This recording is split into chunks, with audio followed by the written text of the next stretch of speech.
이 포항 칠성천은 포항 남구 지역의 수해 위험을 안고 있는 하천 중에 하나로 꼽히고 있는데요. 지난해 태풍 흰남노 때 범람에서 재내리 주택 800여 가구가 최악의 침수 피해를 입었고 또 지난 10일 태풍 카눈에도 범람 직전까지 갔는데요.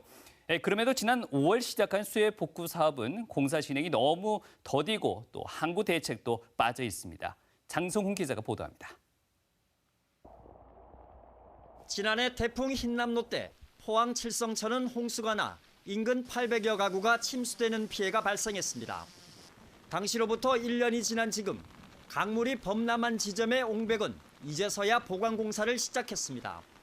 도 하천가에도 수없이 전화를 해가지고 이거 지금 빨리 안 해주면 안 된다 얘기를 했더니 할 거다. 거기만 하는 게 아니고 전체적으로 차수백 설치를 할 거라고 했는데 안 됐었고요. 하천의 상당수 구간은 아직도 준설 작업을 하지 못해 물 흐름을 가로막는 토사들이 쌓여 있습니다. 복잡한 행정 절차를 이유로 수해 복구 사업이 지난 5월에야 시작됐고 이후에도 공사가 속도를 내지 못하고 있는 겁니다. 특히 공사 내용에 관한 주민 설명회조차 열리지 않은 상태에서 지난주 태풍 카눈으로 또다시 범람 위기를 맞다 보니 주민들 입장에선 불안한 건 당연하고 늑장 행정에는 화도 납니다. 이번 태풍이 크다는 그것 때문에 보따리 사놓고 화장실에 물이 안 내려갔는데 그쪽에서는 아무 대책이 없다. 그러면 진짜 우리 보고 죽으라는 말밖에 없잖아요.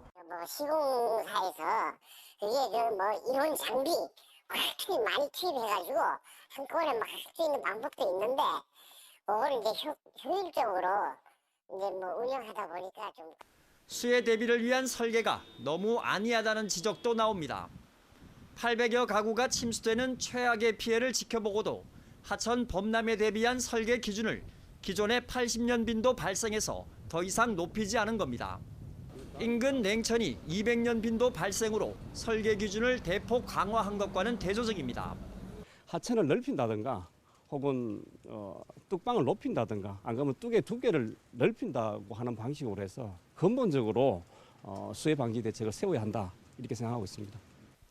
경상북도는 긴 장마와 태풍 등으로 복구 공사가 다소 늦어지고 있고 일반 지방하천 기준에 맞춰 칠성천도 80년 빈도 발생으로 설계됐다고 밝혔습니다.